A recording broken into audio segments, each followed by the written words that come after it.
Salut guys! Bienvenue au podcast Si belle, si bête avec Shalina et Alika, le podcast où tu peux être belle, conne, mais jamais si bête. Et on est en présence d'Eros et compagnie, of course, encore une fois. Merci Eros! Merci, merci. Est-ce que tu connais la chanson du Merci? Non. T'entendais ça quand t'étais petite? Non. J'ai pas eu d'enfance. D'enfance. Je sais pas c'est quoi. C'est un M-E-E-R, c'est un C avec un I. Rassemblez toutes ces lettres et vous obtiendrez. Merci, merci, merci. Ben merci à Eros et compagnie de présenter le podcast encore une fois aujourd'hui! Attends, mais pour vrai, tu connais pas ça? Non. Saint-Hubert, toute mon enfance, quand nos grands-parents nous amenaient là, tous les cousins, cousines, c'était la routine de chanter ça dans la voiture, tout en chœur. Toute la gang? Toute. Dans la caravane, genre? Ben là, on n'allait peut-être pas tout le monde en même temps, mais mettons qu'on était... Un trailer avec tous les enfants derrière. Ouais, mais moi, il y a eu un temps où c'était un Escalade, là, c'est ça? A Lamborghini throw with my Escalade. OK, bon. Ouais. Un peu plus de sérieux, là, parce qu'on a reçu une femme sérieuse aujourd'hui. Oui. Vraiment. Très sérieuse. On a reçu Jennifer Abel. C'est drôle comment tu dis Jennifer. Comment je dis ça? Dans le podcast aussi avec l'autre Jennifer aussi, ça me faisait rire. Bon, Jennifer Abel, plongeuse professionnelle, médaillée olympique, maintenant retraitée, maman et future mariée. Oui! On est vraiment, vraiment, vraiment choyés de l'avoir reçue. Là, on a quand même reçu une médaillée olympique. Là, sur On le n'a pas podcast, reçu n'importe qui, là. Non, c'est vraiment pas n'importe qui. Là. Puis on est vraiment contente. L'épisode avec elle, le bout avec elle est un peu bref parce qu'elle a dû quitter un peu plus tôt, mais... honnêtement, c'était tellement intéressant. On a parlé de sa carrière. Ben, le début de sa carrière, qu'est-ce qui l'a mené? Parce qu'elle a commencé très tôt. Mm-hmm. Elle a fait ses premiers Jeux olympiques à 16 ans, puis elle était la plus jeune au niveau du Canada, là, Mm-hmm. à participer aux Jeux olympiques. Fait que, c'est quand même quelque chose de commencer aussi jeune. Fait qu'on a parlé de ça. On a aussi parlé du après. Ouais. Ben, on a quand même parlé beaucoup de pendant, là, aussi, je pense, l'adolescence, ce que ça a eu, puis tout ça, comme impact, puis le après. Ouais. Après ça, on a comme fini sur le après, puis aussi de c'est comment être en couple avec un boxeur professionnel.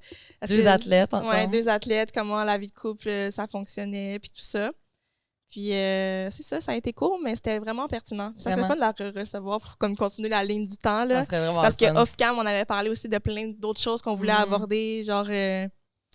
avoir des cheveux frisés, crépus dans le chlore. L'impact que ça a eu. L'impact que ça a eu, ça a l'air niaiseux, mais ça a eu un gros impact là, dans sa vie. Puis mettons son image qu'elle avait d'elle-même. Ouais. Ben on en a parlé un peu avant le podcast. Puis c'est des affaires un peu anodines qu'on voit pas quand elle fait ses triples sauts, vrille, je sais pas comment t'appelles ça. Là. Backflip. Ben c'est ça. Périlleux, c'est ça. Mais quand elle fait ça, mais qu'au final, le background, là, tu t'entraînes quand même 5 à 6 fois semaine. Temps plein, là, t'es dans l'eau, temps plein, là. Fait que non, c'est ça. C'était vraiment, vraiment cool comme discussion. Puis, puisqu'elle a quitté un peu plus tôt, ben on a continué, nous autres, avec une partie... On a parlé de sujets controverses. On a fait notre sujet controverse qui a duré quand même un peu longtemps. Oh non, c'est vrai. J'ai dû penser live. Oups. On n'a pas goûté de snack. Bon. On va l'avoir pour le tantôt. Ouais, on n'a pas goûté de snack, mais cette partie-là. On a fait des bons sujets controverses. On est allé deep. Ouais. Oui, on est allé deep. Je pense que le changement, quand la caméra va couper puis qu'on va être rendu au segment controverse, soyez prêts. Ouais. Ça devient deep. Quand on même. a parlé d'enfance, de trauma d'enfance. J'ai parlé quand même. D'appropriation culturelle. D'être un parent blanc qui décide d'avoir un enfant noir. Beaucoup d'opinions controversées qu'on aimerait vous entendre dans les commentaires. Ouais. Ça va être plaît, vraiment... laissez-nous pas seuls dans nos puis non, ça va être vraiment sujet à débat aussi. Puis, ben, pas nécessairement de débat, mais opinion, là, parce que je pense qu'on peut avoir plein de différentes opinions sur ces sujets-là. Tu sais, nous, on en a une ou deux, ou peu importe, mais comme, c'est ça. On veut vous entendre. Exact. Fait que, en espérant que vous appréciez l'épisode, n'oubliez pas de vous rendre sur le site web d'erosetcompagnie.com et utiliser le code promo SBSB15 pour avoir 15% de rabais sur ce site web. Si vous voulez vous épanouir sexuellement avec votre partenaire, vous rendre plus à l'aise. Oui, parce que justement, quand que tu te masturbes seul, ça t'aide à être plus à l'aise après ça dans tes relations à 100%. deux. Quand tu te connais, tu es capable de savoir qu'est-ce que tu aimes, tu peux l'expliquer après ça à ton partenaire pour avoir des meilleures relations sexuelles. Puis la communication aussi, c'est super important dans votre relation. Là.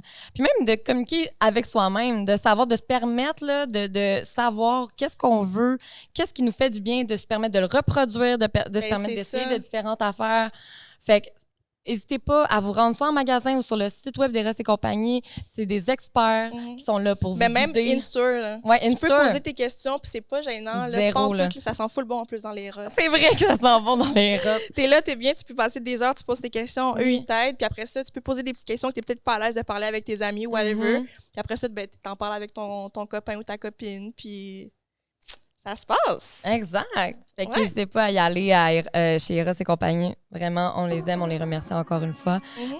Puis vous allez vous aussi en venir à la même conclusion. Vous allez les aimer et y retourner. Ouais.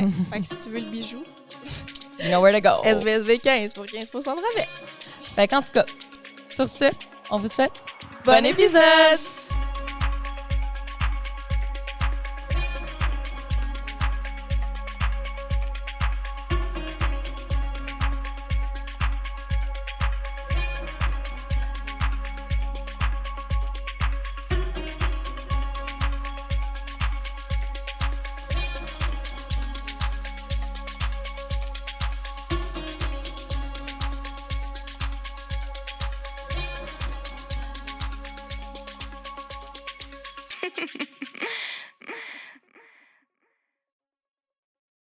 Ouais!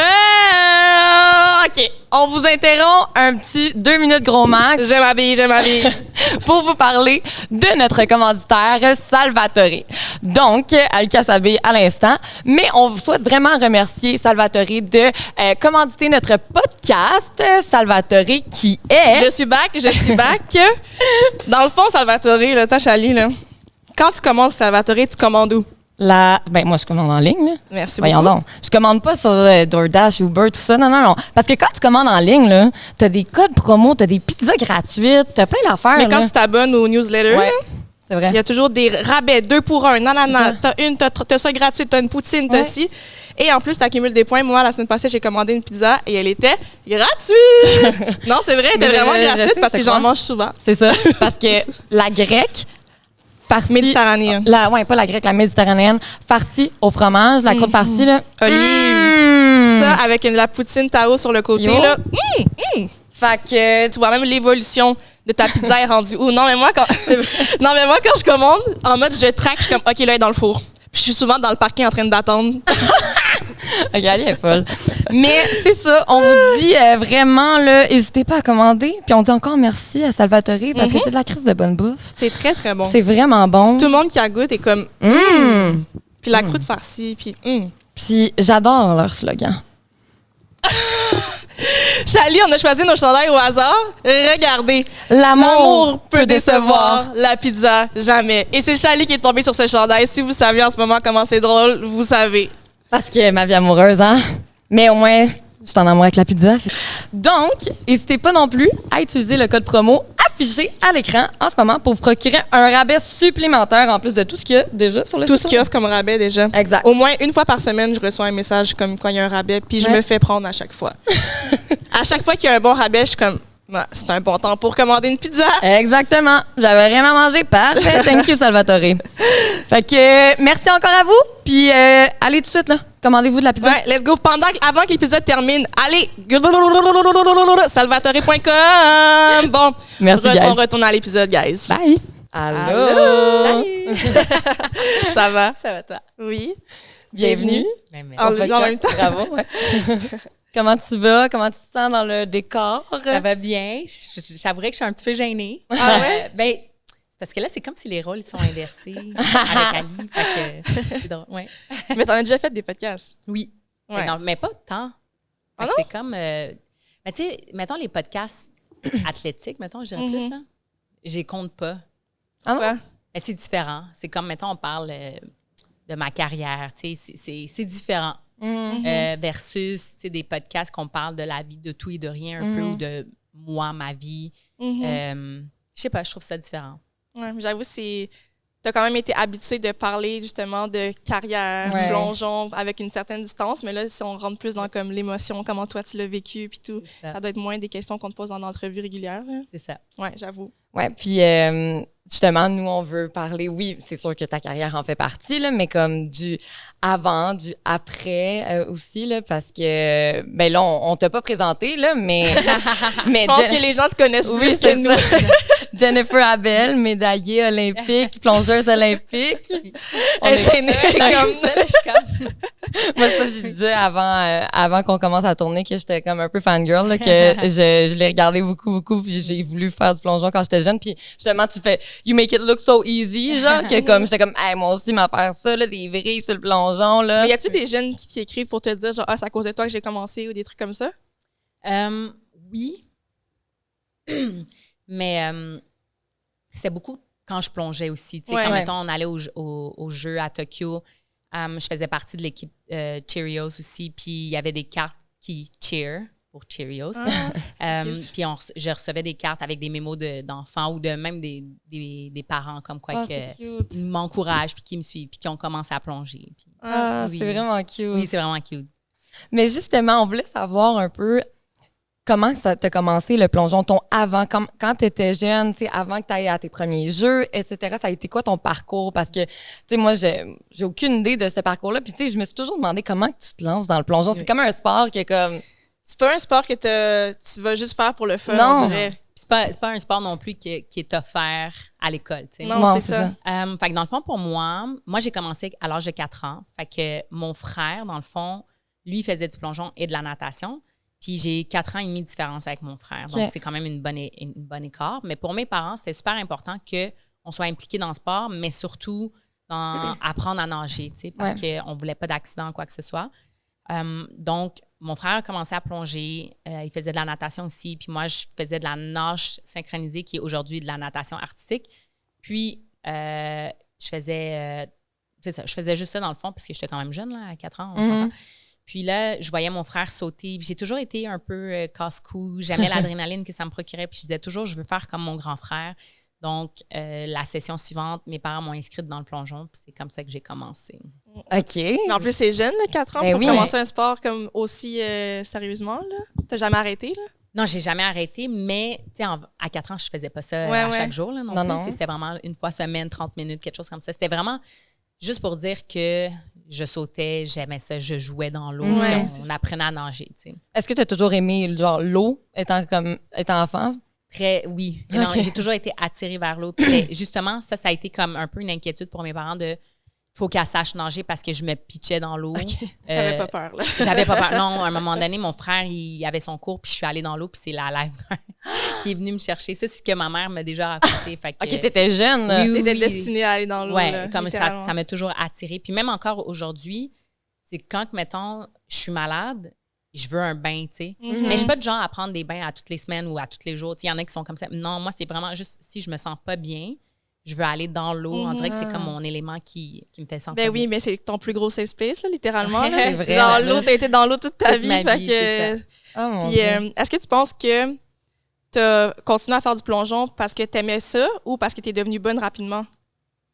Je pense que, dans le fond, ça venait un peu ensemble, mais j'avais pas peur. J'aimais beaucoup, quand j'étais jeune, j'avais pas peur. J'aimais beaucoup l'adrénaline que ça me procurait. J'ai créé mes amis aussi. À travers le plongeon. C'est ça. Puis on s'est suivis aussi toute notre vie.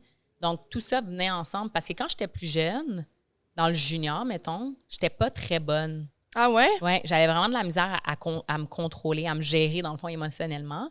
Puis, j'étais très forte dans les gros plongeons, dans le fond.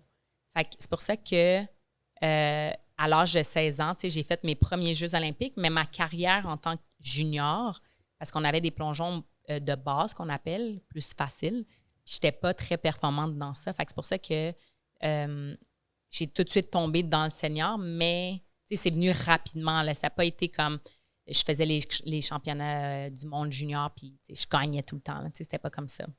OK, mais fait, mettons...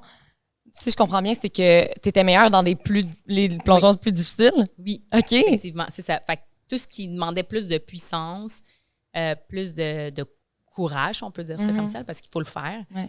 Ça a toujours été plus facile pour moi de faire ça. OK. Puis, quand justement, là, tu es sur le tremplin, c'est ça qu'on dit? OK, parfait. Mais là, j'étais comme... Des fois, il y en a qui disent le plongeoir. OK. Ouais, mais quand tu es là, puis tu disais justement tu avais un peu plus de difficulté à gérer émotionnellement, c'était-tu, mettons, le stress ou zéro? C'était au contraire, genre, tu étais comme pas assez stressé? Ou c'était pour te défouler, genre, quand tu fais des plongeons forts? Non, mais c'est le stress un peu, surtout en compétition, tu sais, parce que tu as un côté un peu plus l'adrénaline. Fait que tu veux y aller plus fort, puis là, moi, plus fort égale, que ça me donnait pas des bons résultats. OK, ouais. Puis cette adrénaline-là, quand c'est des plongeons puissants, ça sortait bien justement parce que tu as besoin de plus de force? Non, parce que justement, c'est comme si, je donne un exemple pour que tout le monde comprenne, c'est, mettons, je vais lancer plus fort, fait que je vais faire mes périlleux plus rapidement.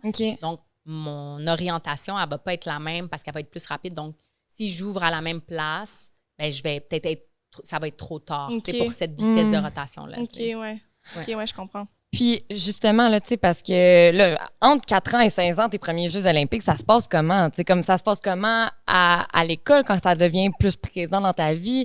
L'adolescence. Oui, c'est ça. Comment tu as vécu ça à travers, comme, ta carrière de plongeon, tu sais? Étais-tu fameuse, genre, à l'école? À l'école, oui. Ben, c'est sûr que ça l'aide là, d'aller aux Olympiques à l'âge de 16 ans. Tu sais. Mais ça l'a aidé avec les professeurs, je dirais.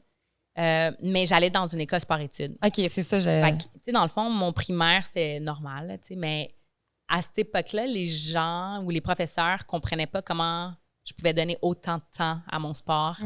J'ai jamais été aussi une élève que c'était facile pour moi étudier.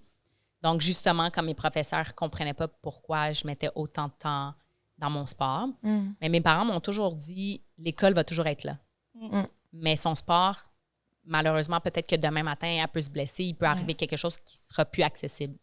Donc, on n'a pas priorisé, mais on a juste mis autant de temps, tu sais. Puis en plus, ça me gardait motivée, quand je suis rentrée au secondaire, il fallait que j'aille une bonne moyenne à l'école si je voulais être en sport-études aussi. Fait que c'est tout quelque chose que si je plongeais pas, mettons, ben mon côté académique n'était pas nécessairement là non plus. Fait que mis ensemble, ça a fait en sorte que j'ai pu graduer puis continuer aussi.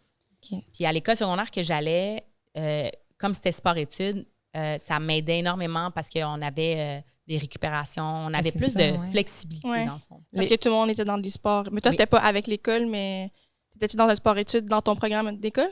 Non, mais c'est ça. Fait que dans le fond, tu sais, parce qu'il y en a, je pense que la différence, le mot, c'est option sport. Versus, moi, j'étais en sport-études, fait que je finissais l'école à midi, ce qui est, on va se le dire, là, très cool. Nice. C'est ça. Puis après, j'allais m'entraîner de 1h à 6h. OK. Ouais. À chaque jour? Oui, ben, du lundi au vendredi. Oui, c'est ça, les jours scolaires. Oh my God. À quel âge que, genre, t'as vu que ça va être ça ta vie, comme le plonge, que t'as réalisé, genre, ça a été quand? T'as eu l'espoir que ça pouvait être ça ton métier, genre? Ouais, ou est-ce que comme ça va être ça, mettons, parce que j'ai pratiqué des sports étant plus jeune, mais il a rien. Que c'est devenu professionnel et non plus récréatif, genre. Ouais. C'est à partir de quel âge? Je te dirais à mes deuxièmes Jeux. Je pense que c'est là que j'ai fait. Même les premiers, t'étais encore. Ben, j'avais 16 ans. Ouais. À 16 ans, comme tu fais encore les choses, c'est le fun, mais je pense qu'il y a aussi une nouvelle génération dans le milieu sportif où est-ce que il y avait plus de compétition, il y avait plus, les commanditaires rentraient aussi. Tu sais, à un moment donné, c'était pas à mes premiers Jeux que c'est arrivé, mais plutôt à mes deuxièmes Jeux, que là, je commençais à voir que, OK, tu sais, je voyage à travers le monde beaucoup plus fréquemment, je performe de façon plus constante aussi, en fait, de façon plus stable. Tu sais, je me qualifiais, fait c'est quelque chose que là, je te dirais peut-être, à partir de ma deuxième préparation pour les Jeux. Fait que, à partir de 18 ans, c'est là que j'ai fait comme, OK, tu sais, je peux vraiment faire quelque chose de sérieux, en faire une carrière. Mais t'avais-tu un autre plan de vie, mettons, dans cette période-là où toi, c'était pas du plongeon nécessairement que t'allais faire? Il y avait comme un métier, est-ce que t'étais comme je vais aller au cégep en telle affaire? C'était quoi ta vision de ta vie? Ah ouais? J'ai essayé, mais... C'était quoi ta vision, tu sais, si c'était pas le plongeon? C'était vraiment les coms. Tu sais, j'ai fait Promédia aussi. Ça a toujours été les coms. Ça a changé une fois que j'ai pris ma retraite. C'est toujours un intérêt, mais tu sais, en tout cas, on en reparlera un peu plus, là, mais pour moi, c'était comme si je plongeais pas, j'allais en com. Dans le fond, j'étais devant une caméra ou ça a toujours été une passion pour moi de faire ça. Ouais. De parler devant un groupe et tout. Oui, ben tu sais, genre d'avoir un talk show, parce qu'à l'époque, il n'y avait pas de podcast. Fait que tu sais, je suis pas vieille, mais ça reste quand même que, tu sais, mettons, il y a 15 ans, il n'y en avait pas de podcast. C'est vrai. Ouais, fait que quand je me voyais ailleurs, c'était plus d'avoir un talk show, animer une émission de télé. OK. C'est nice, c'est intéressant. Parce que, c'est comme, en fait, on va revenir, là, mais aussi, c'était quoi, mettons, je veux savoir les plus gros défis, mettons, à ton adolescence de ta conciliation un peu sport, études, vie personnelle, etc. Parce que, veux pas, le plongeon a pris énormément de place dans ta vie, là. Est-ce que t'as vécu des moments un peu plus difficiles de concilier le tout ou tu t'en es bien sorti, t'as quand même bien géré ça? Je pense que je m'en ai bien... Ben, je m'en ai... On dit je m'en ai suivi. Je m'en suis bien sortie. Les trois, on est comme... Ben, je m'en suis bien sortie parce que tout mon groupe était là. Tu sais, mettons, mon groupe qu'on allait à la même école Saint-Ex, Antoine de Saint-Exupéry, en sport-études. On allait plonger après. On a fait les mêmes Jeux olympiques. Fait que ça a fait que, tu sais, c'était ça la vie. Puis là, quand je voyais, mettons, mes autres amis qui, elles, arrêtaient leur sport, puis que des fois, ça pouvait être un petit peu plus difficile de s'identifier ou de, tu sais, l'adolescence, c'est là que des fois, j'avais plus je me posais moi-même des questions, mais j'ai jamais été, tu sais, genre, je veux plus faire ça, tu sais, je veux... Il y a eu une période où est-ce que, oui, en 2005, je trouvais ça plus difficile parce que je voulais, moi aussi, être bonne, performer, je voulais voyager. Puis ça n'arrivait pas tout de suite. Mais, 2 mois plus tard, ça a commencé. Fait que c'est correct. Mais j'ai jamais eu, genre, mettons, tu sais, je veux plus plonger parce que je préfère être avec mes amis, tu sais. Oui, parce que tes amis faisaient la même chose. Exact. Mais est-ce que ça créait justement dans votre groupe un peu de la compétition, des genres de chicanes? Tu vois, adolescence, plus on fait toute la même chose, plus c'est pas parce que toi, tu as une opportunité que moi, je vais en avoir une nécessairement. Fait que est-ce que c'était comme ça allait bien ou il y avait des frictions? Je te dirais que c'était peut-être plus tard, les frictions. Pas en termes de performance, parce que le plongeon, c'est quand même un sport individuel. Fait que si, mettons, toi, tu fais bien, ben si moi, j'ai pas bien fait, ben c'est de ma faute. T'sais. Ouais, je comprends. Ouais. Tu peux pas en vouloir à personne d'autre que toi-même. Non, exactement. Mais, tu sais, c'est sûr qu'en vieillissant, c'est plus, mettons, moi aussi, j'aurais aimé ça, que ça m'arrive. Plus ça. Ouais. Genre que tu vois tes amis, puis t'es comme, ça aurait été nice. Ouais, mais, ça. OK. Ouais. Puis, justement, là t'as pris ta retraite en quelle année exactement? 2021. 2021. Parce que là, les derniers Jeux ont eu lieu en 2020? Non, 21, à cause de la COVID, 2021. OK. Ouais. Puis ça a été tes derniers Jeux. Les derniers Jeux. Puis là, tu te sens comment depuis ça va que bien. t'es à la retraite? C'est fou, hein? Oui, c'est ça. À quel âge que t'avais quand t'as pris ta retraite? J'avais 29. J'ai eu 30 ans comme un mois plus tard. Puis c'était comme... Tu sais, des fois, moi je crois vraiment au signe un peu, tu sais. Je rentre dans une nouvelle décennie. Il y avait eu la COVID. Ça avait changé vraiment les affaires, là, tu sais, dans le monde sportif. C'était plus le fun. J'allais plus voyager autant. Tu sais, moi, c'était ça qui me gardait justement allumée. Tu sais, c'était de voyager, de partir, de performer. Puis là, on n'avait plus ça. Fait que j'étais juste comme... Tu sais, je rentre dans une nouvelle décennie. Tu sais, j'ai mon fiancé que... on voulait fonder notre famille aussi. Fait que j'étais juste comme... C'est comme le signe de genre... C'est assez, j'ai fait le tour. Est-ce que tu penses que ça aurait été possible de justement fonder une famille en étant encore autant dans ta carrière? Ou tu n'avais pas le choix de faire la coupure pour passer à un autre? Non, j'avais pas le choix. Ça aurait été dur de rentrer dans mon costume là, avec ma bédaine. Puis, ouais, c'est pas... Tu sais, mettons, il y a des sports que c'est possible. Là, mettons, genre, il y a beaucoup de filles en track qui font ça, de l'athlétisme. Elles sont encore enceintes, puis elles arrêtent genre quelques mois avant, puis après ça, elles reprennent. Mais en plongeon, non. Je pense que le corps, il change trop. En tout cas, moi, c'était pas quelque chose que je voulais non plus. OK. Puis est-ce que tu sens, mettons, avec... parce que je veux pas, c'est beaucoup de travail. Est-ce que tu sentais que tu aurais pu avoir le temps, exemple, pour des enfants à ce moment-là? Ou... Bien, si tu veux, tu peux. Hein. Il y en a des filles en ce moment qu'elles ont eu leur enfant. Elles se sont réessayées pour les Jeux de Paris-là. Malheureusement, il y en a une que ça n'a pas fonctionné. Puis il y en a une autre qu'elle a eu son enfant avant Tokyo. Fait que elle a eu comme plus de temps. Puis là, elle s'est qualifiée, heureusement pour elle. Puis chaque pays, c'est différent aussi. Tu sais, si, mettons, tu es la seule au Canada que ça va bien, tu es tout seul, tu es la seule bonne, ben là, why not, tu sais. Mais si dans ton pays, comme mettons au Canada, qu'il y a plusieurs filles, là, c'est quand même du temps. Il y a du choix. Oui, c'est ça, que tu n'es plus là, puis tu t'entraînes pas, puis il faut que tu te remettes en forme, mais ton corps a tellement changé que ça aussi, tu sais.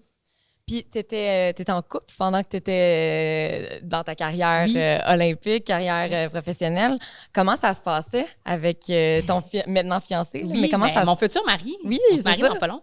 Oh. Fait que ça a bien été. Tu sais, au début, c'était sûr que, tu sais, quand on a commencé à se rencontrer, lui aussi, c'était un athlète, dans le fond. Lui, c'était un boxeur professionnel. Fait que c'est sûr qu'on comprenait ça, l'aspect de comme, tu sais, nos sports, c'est un peu notre priorité. Fait que, tu sais, il n'y a jamais eu de friction de genre, ben là, tu sais, tu t'en vas en camp d'entraînement ou ben là, tu t'en vas te battre ou moi, je partais. Tu sais, on a toujours compris ça. Fait que je pense que ça faisait que c'était beaucoup plus facile pour nous de se comprendre. Le fait que, mettons, on a un entraînement, on est fatigué, on revient, ça n'a pas bien été, on est bête.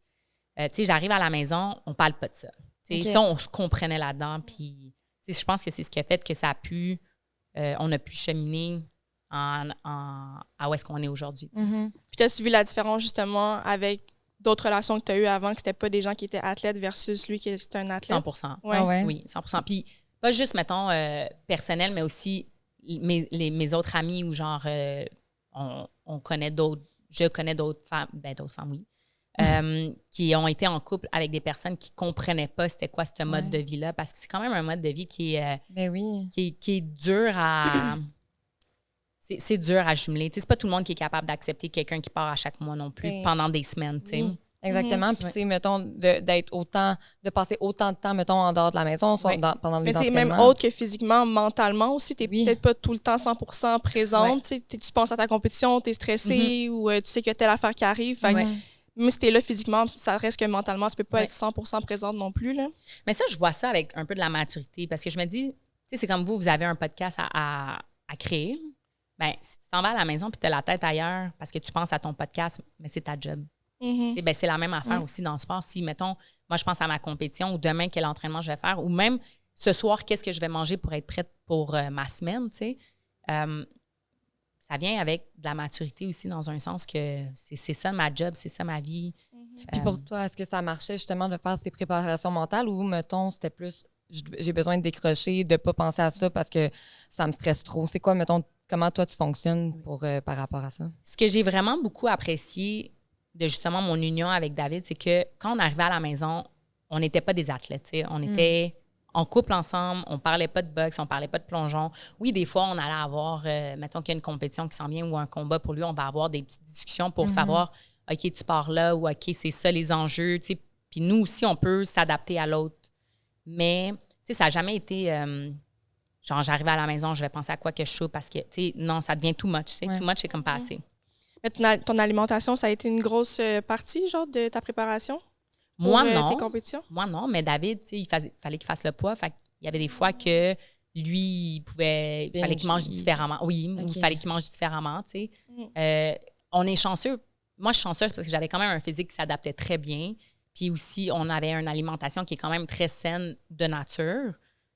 Mais en même temps, si lui, il devait faire le poids puis pas moi, ben, tu sais, je faisais ce que j'avais à faire, puis pas que ça me dérangeait pas, mais si lui ne mange pas, c'est lui. C'est lui, là, pas moi. Ouais, mais je me demandais aussi, on peut faire une parenthèse, là, ça m'a toujours intriguée. C'est sortir avec quelqu'un qui son sport, c'est du combat, là. Ouais. C'est-tu, genre, fucking stressant, puis... Chaque fois, j'arrive même pas à regarder, moi, des combats, là, littéralement, parce que ça me fait mal. Puis je me dis tout le temps, imagine si c'est quelqu'un qui t'aime, que tu vois se faire frapper ou genre revenir blessé, tu sais. Oui. Non, c'est sûr, c'est pas le fun. Mais en même temps, j'ai confiance en lui. Je connais aussi son éthique de travail, sa force. Fait que, c'est que t'as pas le choix d'y aller là avec le mindset de genre, il va gagner, puis... Puis heureusement, c'est ce qui arrivait aussi. Mais c'est sûr que quand il allait dans le ring, quand il montait, puis que je le regardais, tu sais, on va se le dire, là, j'étais plus stressée que quand j'étais sur le tremplin. C'est sûr. Ben, c'est ça, parce qu'en plus, tu le vois, mettons, tu le vois prendre des coups. Est-ce que genre. Non, mais c'est littéralement. Ben, c'est ça qui arrive. Pour des fois, tu les vois qui comme perdent, tu sais, quand ils tombent KO, quoi que ce soit. C'est mais comme il s'est jamais arrivé. Fait que je peux pas me mettre dans cette situation-là. Mais c'est clair que, tu sais, quand il m'a annoncé qu'il prenait sa retraite, J'ai pas hésité. Tu sais, j'ai pas fait comme t'es sûre? Ouais, c'est ça. Non, j'étais comme yes, cheers! Ouais, c'est ça. Est-ce que vous avez pris votre retraite à peu près en même temps? Oui, fait que dans le fond, moi, je l'ai pris quand je suis revenue des Jeux, fait qu'en août. Lui, il l'a pris en mai après. Fait que comme quasiment un an après. OK. Ouais.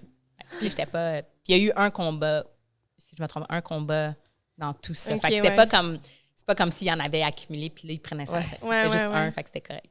Fait que là, vous avez comme décidé d'un commun accord de commencer de fonder une famille. Ben, j'étais déjà enceinte. Ah, t'étais déjà enceinte? En fait, quand il y a eu son combat, je venais d'accoucher. OK. Mais fait que c'est pour ça que quand il m'a dit je prends ma retraite, j'étais comme ça tombe bien! Ça tombe bien! J'avais la même idée. J'osais pas te le dire, mais... Non, mais c'était pas ma décision non plus. Puis en tant qu'athlète, tu comprends aussi que c'est sa décision, puis jamais moi, je vais interférer dans ça. Tu sais, jamais que j'aurais accepté qu'il puisse avoir un doute que, genre, elle l'a influencé. Tu sais, jamais. Parce que moi, j'aurais pas accepté ça pour moi, tu sais. Mais quand il me l'a dit, dans le fond, sa décision était prise, puis c'était juste comme cheers. Mais c'est ça, genre, pendant le processus, il a fait ça tout, genre, dans sa tête à lui? Oui. OK. Il pensait, puis c'était lui. Puis, tu sais, même moi, s'il m'en parlait, tu sais, je disais que je voulais pas interférer. Je veux pas t'influencer. Mais il devait quand même savoir que ça te ferait plaisir. Ben oui, c'est sûr. Tu sais. Ah, mais c'est mature de ta part, par exemple, parce que même, tu sais, comme, malgré le fait que t'es comme, moi, j'aimerais tellement ça qu'il prenne sa retraite, ben, tu dis rien, puis t'es comme, moi, je veux rester neutre, je veux pas nécessairement influencer ta décision. Tu sais, c'est vraiment mature parce que, tu sais, t'avais quand même tes propres désirs là-dedans, mais ça s'aurait été égoïste de ma part de, tu sais, genre, faire passer mes insécurités à moi, tu sais, parce que dans le fond, c'est moi qui ai peur, c'est pas lui, tu sais. Ouais. Puis est-ce que tu penses que justement, en parlant de maturité, toute ta carrière, puis d'avoir commencé aussi jeune, ça t'a apporté beaucoup de maturité, genre dans ta vie en général, ou tu penses que tu as eu comme un parcours de maturité normal? Non, je pense qu'en fait, le fait que j'étais la plus jeune... Non, excuse-moi. Oui, parce que quand tu as fait les Jeux en 2016, c'était comme... en 2008, quand tu avais 16 ans, c'est ça? Oui. OK. Ben, tu as été la première, la plus jeune ever, là, oui, d'avoir c'est ça. fait l'équipe nationale. J'étais la plus jeune de la délégation canadienne. Fait que, c'est pas juste en plongeon. Mais j'ai toujours été avec les plus vieux, jusqu'à temps que les plus jeunes me rattrapent, là. Mais, fait que j'ai fait comme au moins 2 Olympiques en étant la plus jeune. OK. Puis après ça, 2016, j'étais une des plus vieilles, mais pas la plus vieille. Puis 2021, ben là, il y avait Megan, puis après, c'était moi, tu sais. Donc, j'ai toujours fait partie, j'ai toujours été avec les plus vieux. Fait que ça m'a fait avoir une vision différente en termes de maturité, tu sais, justement. Mais tu sais, même juste à 16 ans, de devoir gérer une carrière, c'est quelque chose que tu avais à gérer, puis tu avais sur tes épaules, qu'un autre enfant de 16 ans n'a pas à faire ça, là. Non, 100%. Littéralement, là. Ouais. Ton aussi, image, tout ça, tu sais, c'est plein d'affaires auxquelles tu devais penser. Mais c'était aussi, genre, de partir des semaines et des mois sans mes parents, tu sais. C'est ça. Je pense que c'était plus ça, ouais. Tu sais, comme, mettons, en Chine, quand on est allé en 2008, tu sais, je suis partie 27 jours en Chine. Puis c'est pas comme si c'est pas aux États-Unis que ça ressemble beaucoup à ici, tu sais, que c'est proche. Non, c'est vraiment à l'autre bout du monde. C'est une culture complètement différente. T'es 12 heures à l'envers. T'es loin de tes parents, tu sais. Fait que, non, je pense que tout ça a fait en sorte que j'ai pris... J'ai pas vieilli plus vite, tu sais. Je peux pas dire que j'ai pas eu ma jeunesse, mais qu'aujourd'hui, je suis capable de prendre des décisions beaucoup plus éclairées, puis je suis capable de pas être égoïste. Probablement. Tu sens pas, justement, comme tu dis que tu as quand même eu ta jeunesse, tu sens pas que tu as comme manqué des parties de ton adolescence ou de chilling, puis de fête, puis non, parce que j'en ai eu, mais en même temps, tu sais, des fois, ça peut tellement dérailler aussi que, tu sais, je suis comme, j'ai pas besoin de ça. T'es contente d'avoir. T'en as eu juste assez. Oui, exact. Puis, tu sais, j'ai tellement été proche aussi avec ma mère que d'en parler avec elle, puis mettons qu'il y avait une fête, ben, tu sais, elle venait me porter, elle venait me chercher pour justement s'assurer que tout se passe bien. Fait que j'ai pas senti que j'ai manqué ça, tu sais. Ou sinon, j'invitais mes amis à venir à la maison faire un sleepover, genre, mettons. Fait en plongeur, puis tout. Fait que non, j'ai pas senti que... T'es pas passé à côté de comme... non, c'est ça. Tu penses pas avoir, mettons, une crise de quarantaine? Non, j'ai pas vécu ma vie. Il y en a des fois que c'est ça. Oui, ben 100%, il y en a. Puis, des athlètes non, parce aussi que beaucoup, je pense que j'ai tellement voyagé. C'est ça, ouais. Tu sais, que j'ai vu. Mais pendant les voyages, est-ce que tu avais du temps un peu pour explorer la ville ou pas vraiment? Pas vraiment, surtout parce que moi, je faisais beaucoup d'épreuves, ce qui faisait que des fois, j'étais comme sur la semaine au grand complet.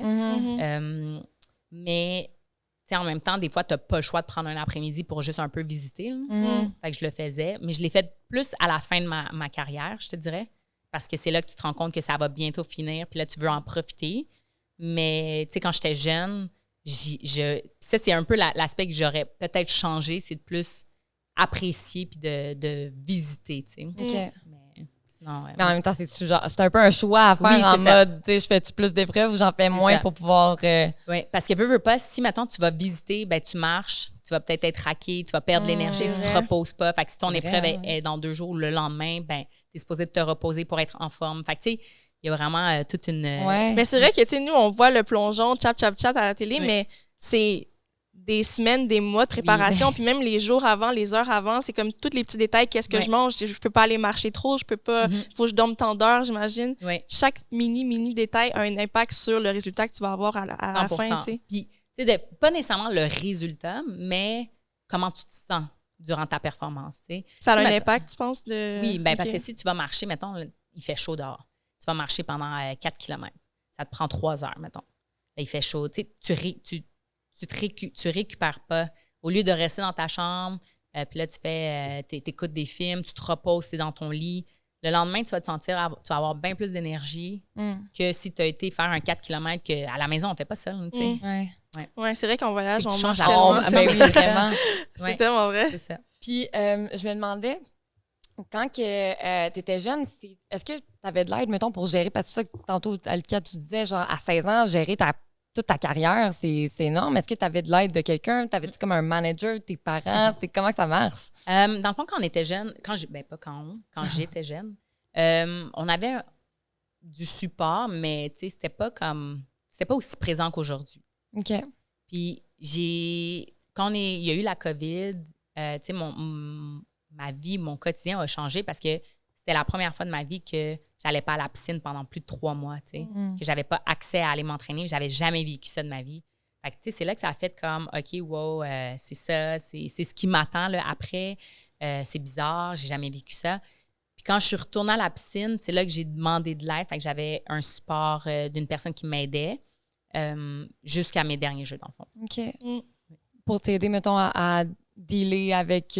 Tout, dans le fond, la performance, le stress, le changement, même personnellement, si j'avais des choses que je voulais discuter. Tu sais. C'était comme un psy, dans le fond? Genre, oui. C'est des psys spécialisés, j'imagine? Ben, pour préparation sportive, là, mettons, mais si tu as besoin de parler à quelqu'un, elle va savoir t'écouter. Ouais. Mais c'est vrai, c'est quelque chose que j'avais même pas pensé, tu sais, à la COVID, que vous étiez pas épargnés, dans le sens que vous devez quand même continuer à vous pratiquer, à vous entraîner, etc. Puis... Dans le vide un peu, là, parce que tu sais pas, quand est-ce que ça va débloquer. Ben exact, tu sais pas. Tu sais, mettons, ils ont repoussé les Jeux d'1 an. Ça s'est jamais fait. Tu sais pas si, mettons, dernière minute, ils vont dire, OK, finalement, il y a encore un autre bag, fait que cancel. Tu sais, puis parce que c'est pas juste ça, c'est que tu dois t'entraîner, tu dois rester en forme, tu dois... Tu sais, faut que, mettons, demain, on te donne le go, fallait que tu sois prête. Mais tu sais, le go, il...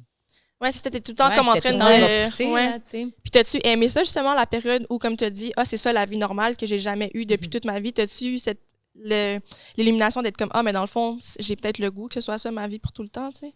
Quand tout a arrêté. Je vais pas mentir, oui. Je pense que j'en avais eu assez, surtout mentalement, tu sais. Tu sais, la pression de performer, la pression de tout ce qui venait avec. Tu sais, j'étais prête à autre chose. Mais c'est ça que je me dis, moi, comme... Après revenir, là, après le 3 mois, justement, de pause, revenir là, pour ces jeux-là, sachant... T'avais-tu déjà pris ta décision que ça allait être éternié? Oui, je savais. OK. Oui. Sachant que c'était éternié, là, ça a dû être difficile.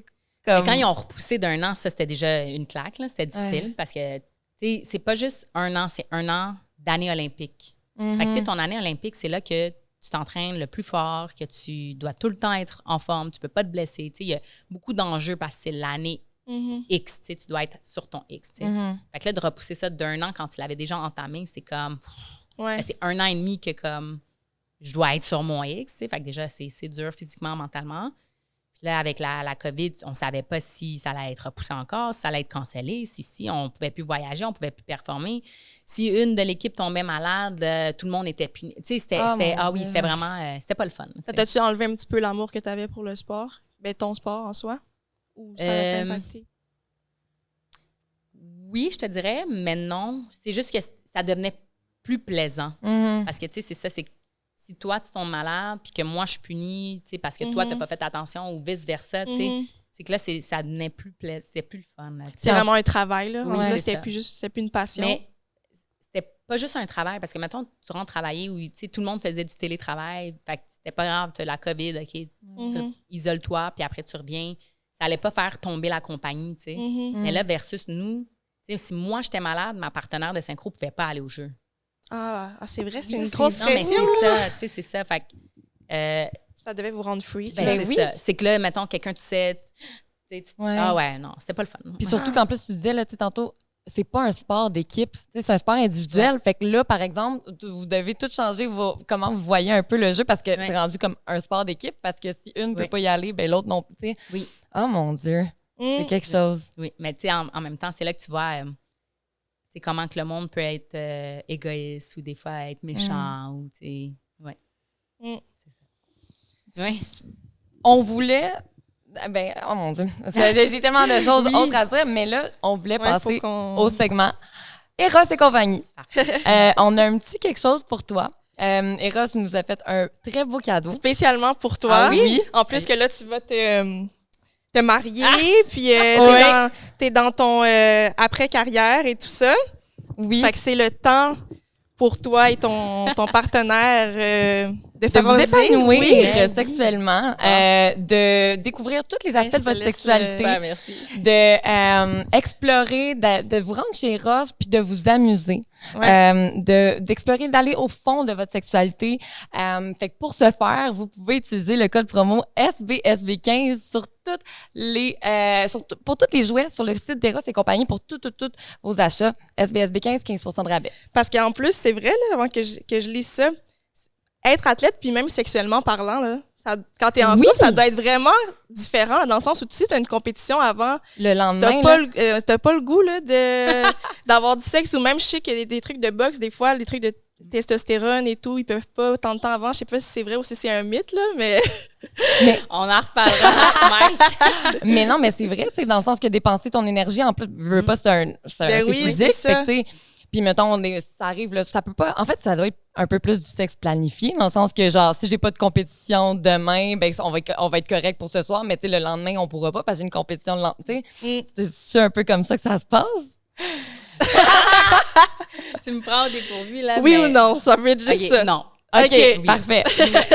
Parfait. Bon, fait que sur ça, vu que, en tant que médaillé olympique, Eros t'offre le bijou.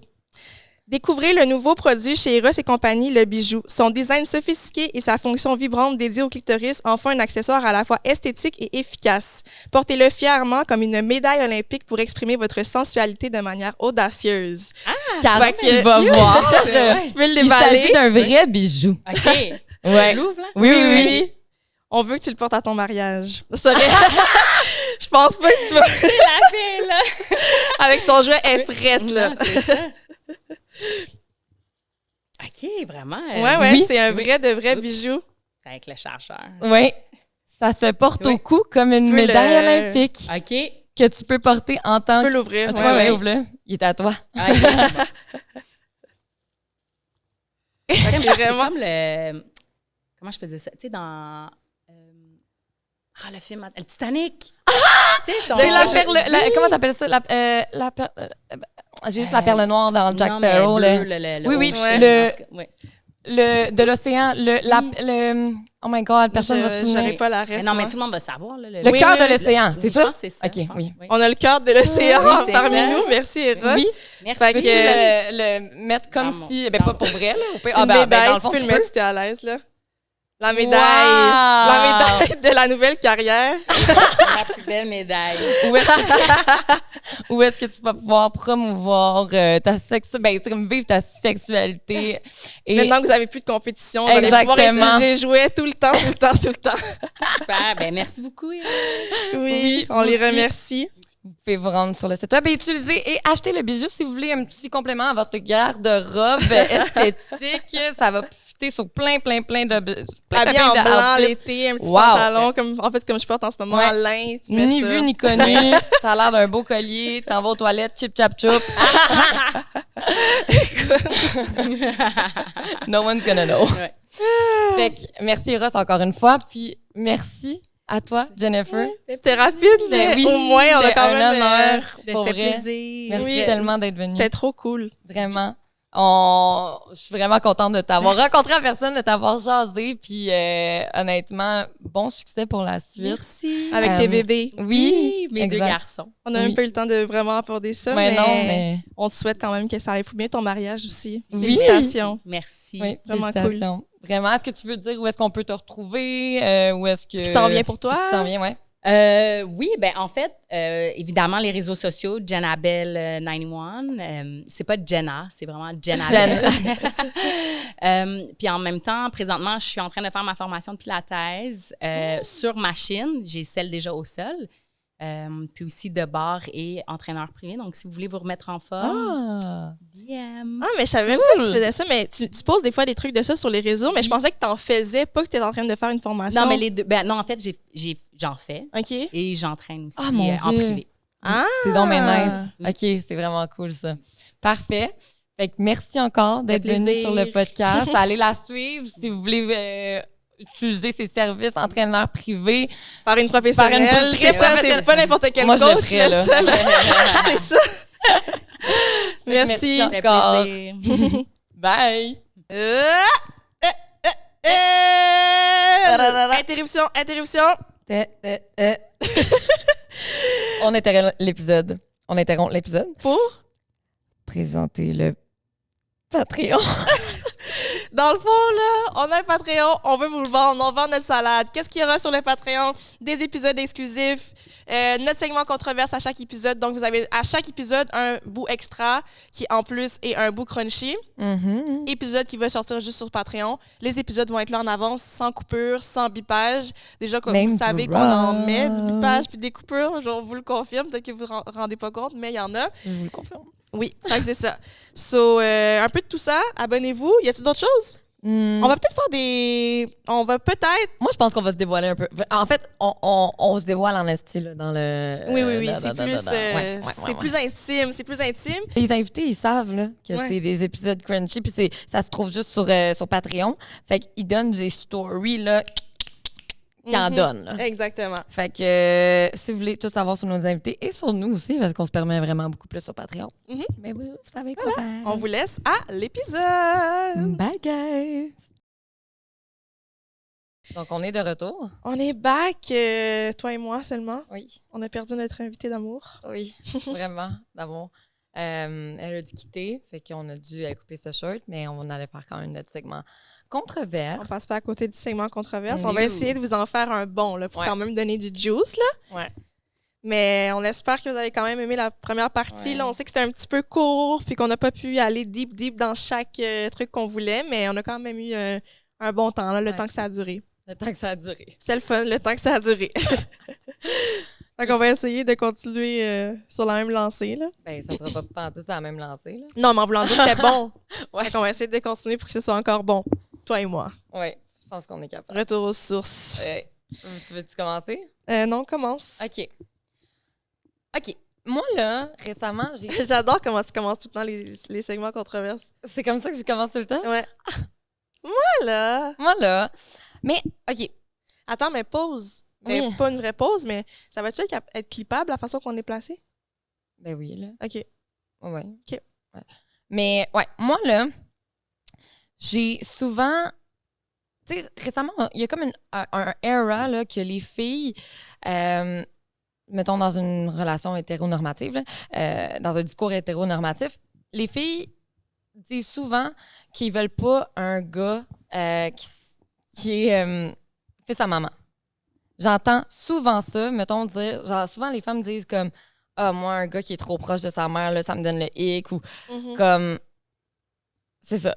C'est moi qui est folle ou j'ai souvent entendu ça? C'est une opinion qui existe. C'est comme trendy. On dirait, mettons, dans des téléréalités, genre les d'amour, là, des affaires de même, là, genre Au Îles de l'amour. On dirait souvent, j'ai entendu ça, mettons, dans les dernières saisons, là, comme moi, un gars qui tripe sur sa mère, là, genre qui est vraiment close de sa mère. Ma mère, c'est tout, genre, ça me donne le hic, genre, ou c'est comme vraiment pas. Mais moi, dans ma tête, là, je sais pas si c'est moi que j'ai genre des issues, là, mais comme moi, j'aime ça. Moi, j'aime ça, un gars qui qui est close de sa mère. Je trouve ça cute, je trouve que ça fait comme valeur familiale. Comme sa mère et everything, je trouve que genre... C'est ça. On dirait Mais close de sa mère, c'est différent d'être un fils à maman, là. Ben, c'est quoi la différence, fils à maman, puis être close Ben, avec close, ta mère? c'est juste que t'as une belle relation avec ta mère, t'aimes fucking ta mère, blablabla, mais t'aimes ton père aussi, mettons, tu sais. C'est comme t'aimes tes parents, t'aimes ta soeur, t'aimes ton frère, t'aimes ta famille, genre vous êtes proches. Mais fils à maman, c'est en mode ta mère fait encore tout pour toi, ta mère a fait ton lavage, ta mère a. Ok, non, mais ça me dit ça, non, là. Mais ta mère, t'es dans le cul de ta mère, là. Genre, faut que t'appelles ta mère tout le temps, puis chaque affaire que tu fais, faut que t'aies la confirmation de ta mère. Puis... Ok, non, mais ça me donne pas on, là. Ça, ben, c'est ça, un fils à maman, là. Ah ouais? Oui, je pense. Ben, moi, dans ma tête, mettons, moi, j'ai toujours été fils à papa. Fils à papa, non. J'ai toujours été fille à papa. Genre, comme je le suivais partout. Mon père, genre, c'était comme toujours papa, papa, papa, papa. Genre, tu sais, moi, c'était ça comme fille à papa. Mais adulte, t'es plus fille à papa, là? Ben, je veux dire.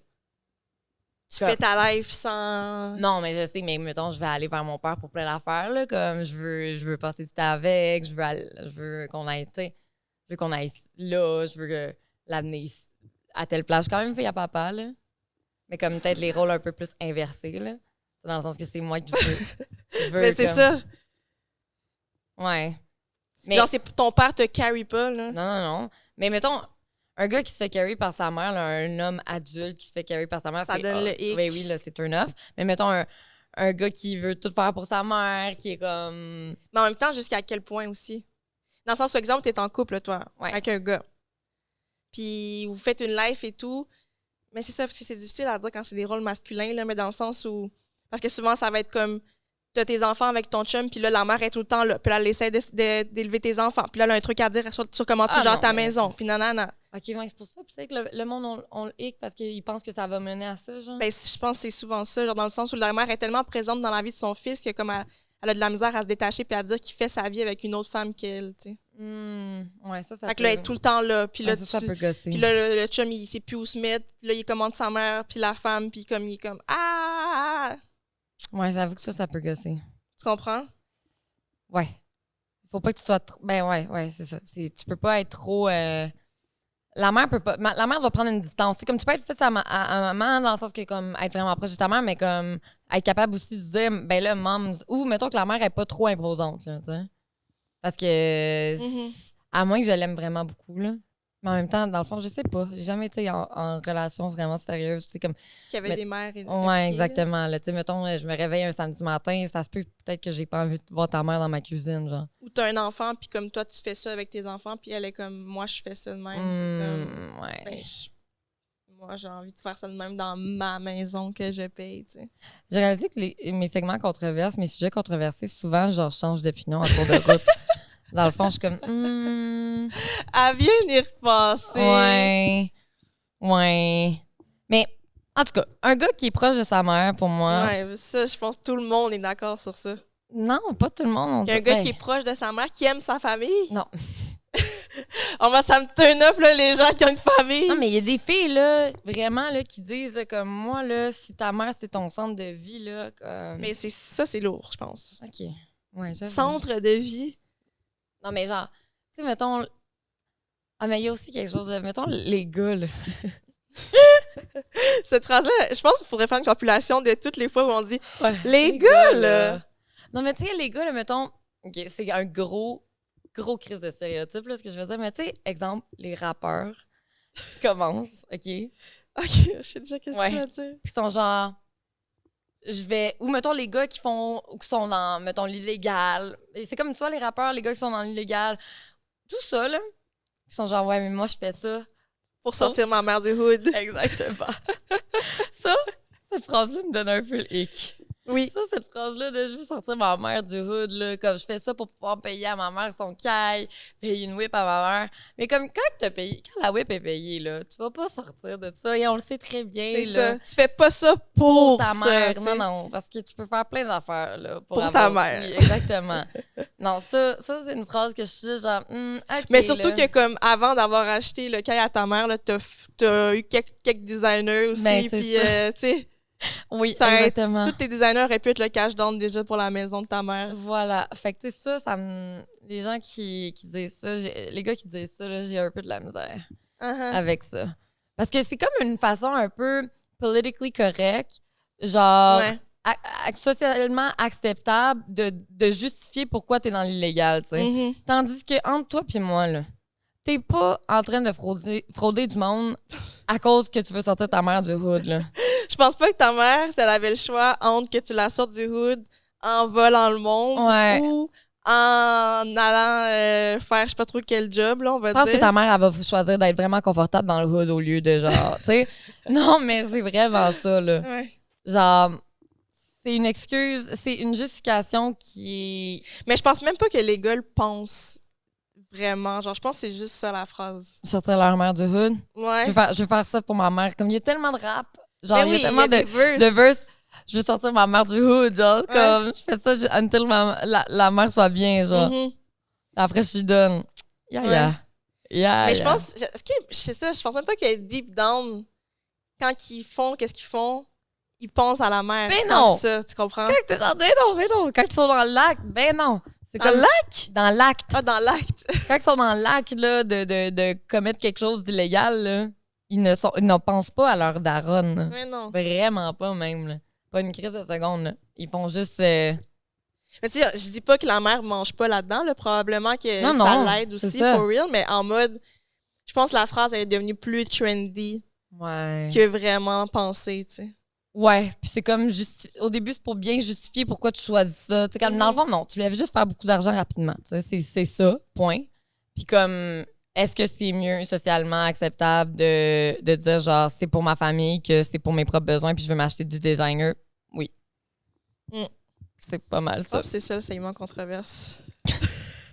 Ça, c'était plus controversé j'avoue. que le fils à maman. Les gars, fait que dans le fond, les gars, que vous justifiez vos actes criminels là, en disant que c'est parce que vous faites ça pour sortir votre mère du hood, entre vous et moi, là. Ce n'est pas le cas. Ma mère est sortie une couple de fois avec toutes les 1000 que t'as faites. Là. Exactement. Mais l'adresse est encore la même. J'allais nommer un quartier, mais non. Ouais. Je m'avancerai pas. La mère est encore dans le hood. Ouais. Mais j'allais dire quelque chose tantôt par rapport justement à quand on parlait de fils à maman. Mais il est sorti de mon cerveau. Ça me gosse un peu. Je comprends. Mais on peut... Attends, mais tu disais fils à maman. Oui. Ça te gosse? Si la mère est... Ça te gosserait au final? J'ai parlé de mes shoes, j'ai parlé du fait que... Je sais pas. Mais c'était pas ça. Mais est-ce que toi, t'aimerais ça que ton fils soit fils à maman? Ben, j'aimerais ça qu'ils m'aiment, qu'ils veulent... Non, mais comme qu'ils veulent... Tu sais, passer du temps avec moi, qu'ils soient... Mais en fait, j'aimerais ceux-là qui pull up un peu n'importe quand, qui viennent chez nous, qui... Mettons, adultes, là, je parle, là, qui veulent m'amener souper, qui veulent qu'on fasse des affaires, qui veulent faire des affaires avec moi. Ouais. Mais ça te tente de torcher ton fils jusqu'à... Non. Fait que c'est pas fils à maman, tu veux juste avoir une relation. Oui. Une belle relation, tu sais. Ouais. Ben, ça serait fun qu'il aille avec le père aussi, là, dans le fond. Oui, mais ce que je veux dire, c'est que... Ouais. C'est pas fils à maman, c'est fils à maman est la définition de genre torcher ton enfant puis comme il est pas capable de faire cuire une pizza dans le four là. Comme... Genre tu fais encore son lavage. Non, non, that's not gonna be me. Là. Ouais, c'est ça. Non. En fait, j'aurais pas d'enfant parce que j'ai de la misère à me prendre soin de moi-même là, mais comme that's not gonna be me. Je suis vraiment pas active services dans la vie là, fait comme va pas te rendre des services de manière vraiment volontaire à faire ton lavage. Mais peut-être que c'est ton enfant. Oh, j'ai de la misère à le faire pour plein de monde. Là. Comme, non. Tu penses pas? Non. De la misère à le faire pour le monde que je care about en Tu l'as porté pendant 9 mois. Non, ça se passait pas de même. Non, j'aurais de la misère à m'amener. Non, mais parce qu'à un moment donné, t'oublies que tu l'as porté, là. Pas que t'oublies, là, mais genre, quand il y a 18 ans, là, tu t'imagines pas le bébé qui était dans ton ventre il y a 18 ans de ça, là. Tu penses? Ben oui, mais non, là, dans le sens que, comme... C'est pas assez présent pour pouvoir justifier que genre je fasse ton lavage live là. Ouais. Non. Ça me fera pas plaisir en me disant mon enfant que j'ai porté pendant 9 mois. Non. hey, j'ai la misère à venir te chercher des places parce que ça me fait chier, genre, tu sais. Mettons vraiment pas loin. C'est juste que si c'était pas dans ma routine de vie, si je me l'étais pas dit ou whatever, ça me dérange, genre. Je suis comme un peu aussi. Mais si t'es comme. Chaque samedi, tu fais le lavage de ton fils, c'est pourquoi rendu dans ta routine mais de vie. Pourquoi je ferais ça? J'ai la misère à faire le mien. Mon bac est rendu rempli en ce moment. J'ai même pas eu le temps de le faire. Comme j'ai pas d'horaire, j'aurais pas d'horaire pour faire le lavage de mon fils, là, de 18 ans. 18, c'est pas si pire parce qu'il habite sûrement encore avec toi. Fait que rendu là, mais tu non, le fais. t'es supposé de faire ton lavage. Je vais t'apprendre comment faire ta vie, là. Ouais. Je vais t'apprendre à cook, là. À un moment donné, je m'attends à ce que tu fasses le lavage des serviettes, tu cook des fois. Non. Elle est comme si j'ai un enfant, c'est pour qu'il fasse les tâches. Non, mais non. C'est pas ça. C'est juste qu'à un moment donné, c'est du donnant-donnant, là. Je veux dire, t'habites chez nous, on s'entraide. Je t'amène du Scott Towel, mais comme... Quoi? Je t'amène des Scott Towel, mais genre... Tu sais, je paye pour tes Scott Towel, là. Je sais pas, là. Mais comme... Ouais. Au final, genre, si tu veux faire un petit repas à un moment donné, ça serait le fun, tu sais. Mais est-ce que des fois, tu penses, puis là, je viens d'avoir la réflexion live, là, quand tu as dit c'est du donnant-donnant, mais tu sais, dans les faits, genre, ton enfant a quoi à donner? Tu sais, il a rien demandé d'être là, c'est toi qui voulais un enfant, tu sais. Mais là, t'es-tu content de vivre? Si oui... Non, mais avoue, là, je pense, c'est même pas nécessairement mon opinion, mais quand on y pense vraiment, là, on n'est pas redevable, là, dans le fond, là, c'est toi qui avais le désir d'avoir un enfant, tu sais. Mais comme, moi, ça va me faire plaisir de genre, ça me fait plaisir de cuisiner pour le monde, tu sais, exemple. Ben, j'aimerais ça, en effet, t'es pas tenu à, genre, le faire, mais ça me ferait plaisir que tu cookes aussi pour moi. Oui, 100%. Mais même moi, là, aussi, là, je suis d'accord avec ce que tu dis, mais mettons qu'on se met dans l'autre position, là. De l'enfant qui a rien demandé. L'enfant qui a rien demandé, il a pas demandé de vivre, c'était ton besoin à toi. Tu voulais un enfant.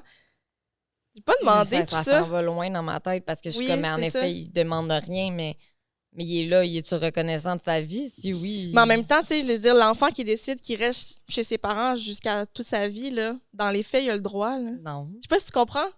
Ben non, là, je veux dire que comme je suis une personne à part entière aujourd'hui. Non, mais dans le sens où il y a pas... Lui, là, mettons, qui voulait pas être là, c'est toi qui t'as pris la... Tu fais pas un enfant en disant qu'il va partir à un moment donné, là, t'es supposé le faire en disant qu'il va être là peut-être toute sa life, là. Ouais, parce que, mettons que ton enfant, il est malade, là, ou genre, il est handicapé, ben, tu vas être avec toute ta vie, là. Ouais. Fait que lui, tu as pas rendu service en le mettant sur terre, là. Fait que si ton enfant décide qu'il reste là jusqu'à 50, là, on va dire, là, ben, dans les faits, là, c'est toi qui voulais un enfant, là. Assume les responsabilités, là. Tu savais pas comment il allait être, puis tu es un esti flemmard. Ouf, pas sûr, là. Je veux dire, comme, parce qu'on le pense trop. C'est même pas mon opinion live, là, mais c'est ça pareil, là. Mais quand tu y penses, genre, c'est parce qu'on pense trop à enfant, adulte, mais je veux dire, l'enfant de 30 ans, comme peut-être que mon parent m'a eu à 30 ans, là, tu sais, il y avait cette volonté-là. Fait comme l'enfant de 30 ans maintenant, c'est comme ta propre vie, t'es pas juste un enfant à m'emmener, là. Non, je sais, mais ça reste que le parent qui décide d'avoir un enfant, tu devrais pas te dire je vais avoir un enfant parce qu'il va partir à un moment donné. Ben non, là, je pense pas non plus. Faudrait que tu aies un enfant en disant ça se peut qu'il fasse rien de sa life, puis qu'il soit flemmard, puis que ce soit quelqu'un qui veut rien crisser de sa life. Qu'est-ce que tu vas faire? C'est toi qui l'as mis là. C'est ta responsabilité. Là, c'est toi qui l'as mis sur terre, là. Je veux dire, s'il fait de la merde à partir de 18 ans, tu considères que c'est encore la responsabilité des parents? Quelle merde? Ben, je sais pas, là, des mardes. Mais comme à 18 ans, t'es considéré un adulte. À partir de 18 ans, si il décide de rien coller de sa vie, mais comme t'es en... Mais tu sais, c'est quoi? Tu vas le laisser dans la rue, tu sais? Là, t'as échoué comme un parent, là, dans ma tête, là. Tu sais, c'est ça, t'es supposé apprendre à ton enfant à voler de ses propres ailes, là. Mais, je veux dire, tu sais pas comment ton enfant va être. Fait qu'on devrait toujours avoir en tête que ça se peut que ce soit un flemmard qui fait rien de sa life. Ben, je pense qu'à un moment donné, tu prends des grands moyens, là. Ouais, j'imagine. Moi, m'a amené mon père... j'avais arrêté l'école, j'avais comme pris une année sabbatique, puis j'avais pas dit pourquoi, mais je vivais des affaires, puis ben j'avais pas pris une année, j'avais pris une session, puis il était comme, ben là, tu vas-tu me le dire, là, c'est pourquoi? Je suis comme, mais ça me tentait pas d'y en parler, tu sais, pourquoi? Puis il m'avait dit, ben là, je vais te faire payer une pension, tu sais, fait que ça m'avait comme poussé à vouloir quitter, tu sais. Fait que genre, est-ce que ça aurait été mal s'il m'avait crissé à la rue ou ça m'aurait appris une leçon de vie de m'adapter? Mais tu sais, en même temps, tu vas pas à l'école parce que tu vis quelque chose. c'est dans ma tête, c'est à ton parent à prendre en charge ça, là. Tu vis quelque chose, mais t'as rien demandé à the end of the day, tu comprends? D'être là, ouais. Tu vois-tu ce que je veux dire? Puis c'est même pas mon avis, là. Ouais, mais je comprends que c'est mais c'est comme, ce que tu vis en ce moment, c'est pas que c'est la faute de tes parents, mais genre, la merde qui fait en sorte que t'es même plus apte à aller à l'école, là. T'as rien demandé de ça, là. Tu sais? J'ai rien demandé de vivre, hein. C'est lourd. Mais c'est ça, pareil. Fait qu'il faudrait qu'on se fasse... genre, si t'as un enfant, tu te dis que ça se peut que tu l'ailles jusqu'à la fin de tes jours, là. Chez vous, là. Mais ça me fait réaliser à quel point les parents là, qui décident de décrisser ou, mettons, de pas faire bien leur job, à quel point c'est encore pire, genre. Parce que là, ils sont ramassés tout seuls, les enfants. Tandis que, dans le fond, c'est vrai que ça reste votre responsabilité jusqu'à la fin de vos jours, là, tu sais. Quand t'as un enfant, tu l'as pour toute la vie, là. Littéralement, là. Ça arrête pas à 18, là, ou ça arrête... Pas avoir d'enfant pour pas risquer ça. Ben, c'est ça, mais les gens pensent pas assez. Puis même s'il vit sa vie for real, puis qu'il est pas un flemmard, puis il fait sa vie comme un adulte responsable, on va dire, ça reste que tes parents jusqu'à la fin de tes jours, là. Tu vas toujours te tourner vers tes parents pour comme quelque chose, là, ben oui. T'es un parent pareil, même si ton enfant est rendu adulte, là. T'es un parent parce que ton enfant n'a rien demandé. Genre, fait que c'est...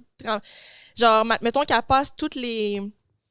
Mettons qu'elle vit quelque chose. Là, j'ai pas de situation qui me vient, là, mais mettons l'enfant vit quelque chose dans sa vie, puis qu'elle va vers toutes les ressources, là. La ressource finale, là, c'est le parent, là. Genre là, toi, t'es la personne qui a pas le choix de trouver une solution, tu sais. C'est ton rôle. C'est vrai. C'est beaucoup de responsabilité. C'est énorme. Un humain qui rely complètement en you, genre. Puis que même si tu es un adulte responsable, que tu fais pas rien de ta life, ça se peut que tu aies besoin de tes parents à un moment donné parce que tu vas avoir fait toutes tes options avant, puis ça donne que c'est tes parents qui ont comme le moyen de te sortir de la merde, genre, on va dire. Puis c'est ça leur rôle for real, tu sais. Puis il y en a des parents qui vont être comme, ben là, t'es un adulte, arrange-toi, mais genre, dans ma tête, je suis comme, ben tu sais, c'est toi qui as mis cet adulte-là au monde, c'est ton adulte, là. Genre, je veux juste du support, là, tu sais, comme je suis capable de me débrouiller pour plein d'affaires, mais là, je rush. Ouais. C'est pour ça que j'ai plein de modèles parentaux autres que mes parents aussi. J'ai plein de gens genre, autour de moi que je sais, genre, tes parents en font partie, là, que je pourrais me tourner vers n'importe quand, n'importe comment, là, parce que j'ai pas nécessairement tout ce que j'aurais besoin en termes de support de mes propres parents, là, bio. Fait que j'ai plein de modèles parentaux. Je suis reconnaissante pour vrai pour ça. Genre, j'ai vraiment beaucoup... En fait, mes 3 amis proches, mes 3-4 amis proches, là, genre... En fait, mes 5, genre... Comme j'ai tellement de personnes autour de moi que je pourrais... Mettons, mes 5 amis proches, j'ai 5 amis proches que, genre, je pourrais aller chez l'un comme chez l'autre parent, genre, pour avoir besoin... Pour demander de l'aide, genre, tu sais. De peu importe, là. Ouais. Shout out, thank you, mais chum. Mais en fait, je pense que c'est ça, là, je suis devenue plus proche avec ces gens-là, peut-être parce que je savais que je laquais certaines, même subconsciemment, mais je laquais certains besoins, là, genre que j'ai pas reçu de mes parents, tu sais, que j'étais allée chercher peut-être ailleurs un peu pour me faire supporter, entendre, écouter, tu sais. Ouais. Mais tu le sens-tu, justement, avec ces parents-là, ben, mettons, mes parents ou les parents de d'autres personnes, est-ce que tu ressens vraiment fille-enfant, genre, c'est-tu ça le feeling que ça te donne? Non, parce que je sais qu'au final, ben, tu sais, je veux dire, je me considère vraiment proche, mais je sais que c'est pas le même amour inconditionnel, là, tu sais. Non, mais au-delà de l'amour, là, la position que tu prends dans la relation, tu te sens-tu comme, tu sais, mettons, même si tu as des collègues de l'âge de ton père, tu vas pas acte pareil, là, dans le sens où tu te sens-tu fille de la personne ou amie ou collègue, tu comprends la dynamique de la relation?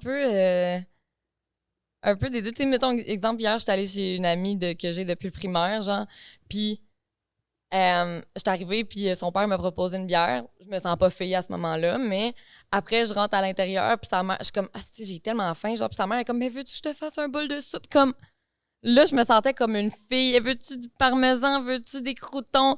Je suis comme... Là, je me sentais vraiment carry, là, genre. Puis c'est tellement un sentiment nice que ça fait longtemps que j'ai comme pas eu, genre, surtout d'une mère. Puis je suis comme, là, je me sentais vraiment carry, genre, en mode... J'étais au bout de mes moyens, j'avais pas de bouffe, j'étais pressée, il fallait que je sois quelque part, genre, dans les 30 prochaines minutes, fait que j'avais comme pas le temps d'aller chez nous. Puis, genre, là, je me suis fait aider. T'étais où? J'étais... Chez qui? Ouais. Chez Sab. Ah, OK. Je suis en train vraiment de demander si t'étais chez qui, là. J'étais comme analyste, c'est pas revenu. C'est genre, justement, ils ont été là toute mon primaire, toute ma vie, là, ces parents-là. Puis comme... C'est ça. Fait que j'étais genre... Là, je me sens vraiment comme un enfant, là. Genre, en mode « thank you, mom ». Genre, j'ai vraiment dit ça « thank you, mom ». Puis c'est ça. Genre... Oui, il y a certaines personnes que je me sens plus comme... Mettons, avec ta mère, mettons, je me sens plus amie, mais quand même avec une position plus maternelle, tu sais, comme je vais aller la voir pour des conseils un peu plus, mais avec ton frère, un peu plus enfant, genre, un peu plus comme je vais te voir pour des conseils, puis genre, je vais te parler un peu plus de mes problématiques ou whatever, là. Mais mon père est comme ça. C'est vraiment un père, on l'avait déjà dit. Mon père, c'est un père. Mais c'est ça. C'est comme un père. Ouais, c'est ça. Mais c'est le fun. Oui, je suis contente, je suis reconnaissante. Fait que tu te permettes de, justement, dans ce rôle-là, de comme, je suis une petite fille un peu, là. Ouais, mais c'est ça. C'est comme quelque chose, on dirait que je laquais, genre, fait comme, genre, tu sais, l'autre fois, j'ai demandé à une des mères de mes amis, j'étais comme, j'aimerais ça manger ta sauce à spag, comme je vais t'en faire. Merci. Tu sais, puis on dirait, juste dans ma voix, comment je vais parler, quand que je me sens un peu plus enfant, je parle comme ça, puis je dis merci. Fait que genre... C'est le fun, ce sentiment-là, moi, je trouve. Oui, vraiment. Puis genre, c'est tellement le fun de le recevoir parce que je l'ai tellement pas assez eu, je trouve, là. Vraiment, là. C'est vraiment le fun. Fait que, ouais. Mon père était comme plus genre, arrange-toi, genre, dans la vie, là. Mais là, je sais pas, là, genre... Ouais. Puis ma mère était juste... Ben, elle a pas été présente, là, après, là. Fait que, c'est ça. Je laquais, j'avais besoin de ça. Fait que là, de l'avoir, je suis comme... Ton père qui vient me porter à manger. Je suis comme, merci tellement. Je suis tellement reconnaissante. Je suis comme, aïe, c'est tellement l'affaire la plus gentille qu'on a faite pour moi. Mais tu sais, dans le fond, n'importe quel parent aurait fait ça pour son enfant, genre. C'est juste... T'as faim, oui, je t'apporte à manger. C'est ça, voilà. Ouais. Mais c'est le fun, ça, je trouve, en tant qu'adulte, de comme redevenir un enfant quand t'es avec tes parents. Vraiment. J'adore ça. Mais c'est ça. J'aime vraiment ça. Avec mes parents adoptifs. Un peu partout dans la vie. Genre, juste, tu vas quand je vais chez mon père, puis c'est comme... Je me laisse gérer, là. Ouais. Je pense à rien, là. Comme si j'avais 3 ans. Ouais, c'est le fun. Genre, je pense à rien. C'est ça. Je suis un enfant. Tu fais prendre soin de toi. Tu fais répondre à tes besoins. Comme un enfant. Oui, exactement. J'ai vraiment eu des lacunes au niveau de mon développement. Comment? Ben là, clairement que j'ai eu des besoins manquants, là. Je veux dire, j'ai pas ce sentiment-là que... Donc, quand je pense à mes parents, j'ai pas ce sentiment-là que comme... Ils vont pouvoir me carry... Ben, pas pouvoir me carry, mais non, là, j'ai pas ce sentiment-là de genre faire comme... peux-tu, s'il te plaît? Non, on dirait que ça semblait toujours être lourd un peu plus, genre, mettons, quand je demande pour quelque chose ou whatever. Fait qu'on dirait, là, de juste se le faire donner, genre, de le recevoir en mode c'est un dû, genre. Ouais. Comme... C'est nouveau. Pas nouveau, là. On dirait que je parle puis j'ai des parents de merde, c'est pas ça, là, mais c'est juste... Ma mère était plus comme ça, mais j'ai perdu contact quand même tôt avec, là, fait comme... Elle était quand même, genre, en mode, t'as faim, genre, je vais faire à manger, mais genre... C'est pas avec elle que t'as grandi assez longtemps pour que ce soit comme... Mon père est moins émotif, moins comme ça, tu sais, plus... Ben, il y a des affaires dans le frigo, là, comme, il est moins, je vais te faire de quoi, ou peu importe, là, tu sais. Mais ma mère aussi, elle est pas tant... Tu sais, ma mère, c'est pas la personne qui va être aux petits oignons. Non, là. c'est ça. C'est le fun avec des parents qui sont de même. Ouais, mais j'ai comme la balance. Ouais. Mon père est extra comme ça, que des fois, ça me fatigue. Ben, mettons, plus jeune, ado, genre, ça me fatiguait. Comme trop. Puis c'est comme moi, j'ai un grand besoin d'indépendance. Fait que c'est comme, je suis capable de le faire tout seul, je veux le faire moi-même, nanana, tu sais. Et il y a ma mère qui est pas tant aux petits oignons, mais je suis quand même un enfant avec ma mère, tu sais. Dans le sens où ma mère va être couchée sur le divan, puis je vais juste courir, puis faire puis sauter dessus, puis l'embrasser, genre, tu sais. Comme un enfant, genre, de 2 ans, là, littéralement, mais je suis une grande adulte, je la dépasse, tu sais. Mais je cours, puis je suis comme puis je saute dessus, tu sais. Oh my God, c'est fait que c'est comme des types d'enfants, je suis enfant différemment avec les deux, tu sais. Ma mère aussi est plus du genre, ben, il y a de la bouffe dans le frigo, tu sais. C'est ça. Ouais. Mais je sauterai pas sur mon père en criant « Ah! » Ouais. Tu sais. C'est ça. Ouais. Fait que bref, ton segment. Ouais, mon segment. Comme ça devient un peu lourd, là, on change de... Thank you so much. TikTok. TikTok? TikTok, là, OK. Oui. Ouais, pas TikTok, la plateforme. Ouais, notre plateforme d'amour. sbsb.podcast, TikTok. Ouais, je me demandais, c'est pas mon opinion à moi, mais c'est controversé comme débat. So, je me demandais c'était quoi ton opinion par rapport à un couple blanc, de 2 personnes blanches, ou un parent blanc seul qui décide de donner vie, soit par fécondation vitro, ouais, ou adoption, ou whatever, qui prend la décision consciente de vouloir un enfant qui va être soit métis si c'est in vitro ou noir si c'est une adoption.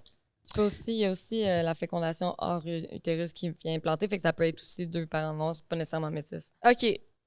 Ça peut être 2 donneurs aussi. OK, ben en tout cas, ouais. Un enfant qui est, noir. Hey, je le sais pas trop. Parce que j'ai une situation comme ça qui s'est passée dans quelqu'un éloigné de moi, là, on se connaît pas. Elle sait sûrement même pas que je suis au courant de ça, là, tu sais, fait c'est pas quelqu'un proche de moi qui avait pas de conjoint, qui voulait un enfant, c'est une femme blanche qui voulait vraiment un enfant, mais qui avait pas de conjoint, mais tu sais ça arrive à plusieurs femmes là qui veulent avoir un enfant. Fait qu'elle a choisi d'avoir un enfant elle-même par in vitro. C'était pas ça, là, mais est-ce que je vais pas donner trop de détails au cas où la personne se reconnaisse, mais la personne a décidé d'avoir un enfant. C'était pas in vitro. Fait que quelqu'un lui a donné du sperme, un don de sperme. OK? Et la personne tenait à ce que ce soit un noir, son donneur, pour avoir un bébé métis. Je suis mitigée. Je suis vraiment mitigée. Parce que t'es tout seul avec un enfant métis que tu connais rien de la culture. Et aussi, dans un des podcasts aussi, je pense que c'est Sexe Oral qui avait reçu 2 femmes qui étaient en couple, qui ont eu des enfants. Eux, je pense que c'était in vitro, elles. Puis elles aussi, dans le podcast, elles ont dit qu'elles voulaient des enfants métis parce que c'était donc cute puis tout. T'sais. Mais c'est ça, je trouve que c'est un peu de... Comment je ferais ça? C'est genre... Comme si tu matérialisais un peu la race, mais ouais, c'est comme... OK, c'est cute, mais c'est plus que cute. Ça vient avec un bagage, là, à part être cute. Tu sais, un enfant qui comprend pas pourquoi il est noir, là, qui est différent de toute sa famille, que sa mère va rien connaître, mettons, de sa culture, mais qu'elle voulait juste qu'elle ait des boucles, puis une couleur de peau plus foncée, tu sais. Ouais. Non, je pense que c'est comme si ton identité... T'as été mis sur Terre pour ton identité qui se limite qu'à ton apparence, tu sais. Qu'avoir des cheveux curly puis t'es bronzé à l'année. Mais tu sais, t'es qui quand que c'est ça? Genre, moi, mettons, étant un parent blanc, un parent noir, comme j'ai eu des problèmes au niveau de mon identité, mais mettons, être un enfant que t'es clairement physiquement pas blanc, tu sais, t'es métisse, mais que t'as aucune idée de qui est ton père est quoi, ou peut-être, en fait, pas nécessairement peut-être qu'on le sait c'est quoi ses origines puis sa nationalité, mais et tu comprends pas pourquoi t'es là tout seul. Mais c'est-tu de l'appropriation culturelle, dans le fond? C'est comme de la misère, je pense, un peu. Genre, tu veux ça dans ton quotidien. Tu sais, comme la fille, exemple, on va dire l'appropriation culturelle, la fille qui veut des tresses, là, la blanche qui veut des tresses. Alors, elle veut te regarder dans le miroir puis se filme, mais là, c'est comme toi, dans ton quotidien, tu veux que dans tes photos de famille, ce soit un petit bébé métis, tu sais. Ah, je trouve ça wrong, dans le fond, je pense. Moi, je trouve ça extrêmement bad. Ah, je trouve ça wrong, dans le fond. Je trouve ça vraiment, que vraiment tu bad. voulais juste que... Fait que tu utilises... Genre, c'est comme d'utiliser, genre... La que ça donne un enfant... un donneur noir, tu sais. C'est comme d'utiliser, genre, juste à des fins, genre, esthétiques. Parce que dans la tête, ça change absolument... Mentalement, là, ça change absolument rien, là, tu sais, qu'il soit métis ou qu'il soit blanc ou qu'il soit whatever, là. Fait que tu veux cet enfant-là, puis tu sais qu'il te ressemble pas, parce qu'il y en a des fois que quand ils vont choisir un donneur, ils vont choisir un donneur qui lui ressemble ou qui a des traits assez neutres pour justement que l'enfant ait pas trop de « pourquoi je te ressemble pas à ma mère », tu sais. Mais là, non, tu fais la décision consciente que l'enfant, clairement, te ressemblera pas. Mais fait que tu le fais parce que tu trouves ça beau. Mais c'est ça, tu trouves ça beau, puis c'est quoi? Est-ce que, mettons quelqu'un qui trouve ça... Hey, j'aime tellement pas parler d'un enfant comme ça. Un enfant, il est plus beau parce qu'il est métis. Hey, je trouve ça wrong. Je trouve ça wrong, puis j'essaie un peu de voir, mettons, un autre côté, puis je suis comme, est-ce que, mettons, quelqu'un qui a été, exemple, là, une blanche qui a eu un partenaire noir pendant X nombre d'années, puis finalement, il se laisse. Mais tu sais, elle, dans sa tête, elle allait toujours avoir, mettons, un enfant métis parce que, genre, elle était avec ce gars-là, mettons, pendant 20 ans, puis finalement, tu sais, on dirait... Ça, c'est chill. Ouais, c'est ça. Ah, OK. Elle a pas eu des enfants avant? Non. Quand même bad, je pense. Ah, moi, okay. j'aurais dit qu'elle a des enfants, puis c'est comme, ben, pour qu'ils soient comme les autres, tu sais. Ouais. Je sais pas. En fait, je sais pas. Non, dans tous les cas, je pense que c'est wrong. Je trouve ça vraiment, vraiment bad. Puis c'est aussi d'assumer que tu as les capacités de gérer le bagage avec lequel ton enfant va vivre, tu sais. Toi, en fait, là, tu te sens apte, là. En fait, je pense que c'est des gens qui sont pas nécessairement conscients, là, parce que c'est ça, moi, je trouve bad, c'est que t'es pas conscient de le bagage qui vient avec cette culture, cette ethnicité-là, parce que clairement que tu jugerais pas que tu es capable de le dealer tout seul si tu voyais pas que c'était un big deal. Ben, c'est ça. Parce que toi, étant blanche qui ne connaît rien à comme la culture... Ou que tu le connais parce que tu es quelqu'un d'éduqué, mais ça reste que tu le vis pas. Oui, c'est ça, c'est pas ta réalité. Là. Genre, comment tu vas pouvoir expliquer à ton enfant ou comment tu vas pouvoir comme, comprendre sa réalité avec ses cheveux, comment tu vas pouvoir comprendre comment qu'elle est vue différemment si toi, c'est pas son quotidien. Pourquoi qu'elle se sent différemment aussi, tu sais. Pourquoi elle se sent différente? T'as jamais eu ce sentiment-là de te sentir de même? Non, je pense que c'est bad, hein? Mais tu sais, est-ce que dans le fond, c'est de la vie que genre choisir, mettons, une nationalité, point, juste pas nécessairement que ça soit noir là, pour avoir un enfant métis. Mais l'affaire, c'est que c'est pas mal le seul mix, au pire, avec un Asiatique, que ça va se voir vraiment, tu sais. Dans le sens où même si je suis comme, moi, j'ai envie de me faire féconder par un Arménien, ton enfant risque d'être, tu sais, je veux dire, il va être blanc, là, ton enfant, là, tu comprends? Il n'y aura pas de différence majeure, là. Ouais. Qui va du moins impacter son parcours de vie, tu sais. Ouais. Au pire, quand il va dire « je suis moitié arménien », OK, je le vois, tu sais. Mais à part asiatique, noir ou genre latino, eux qui sont plus foncés peut-être, mais... Je pense que c'est juste wrong parce que c'est comme...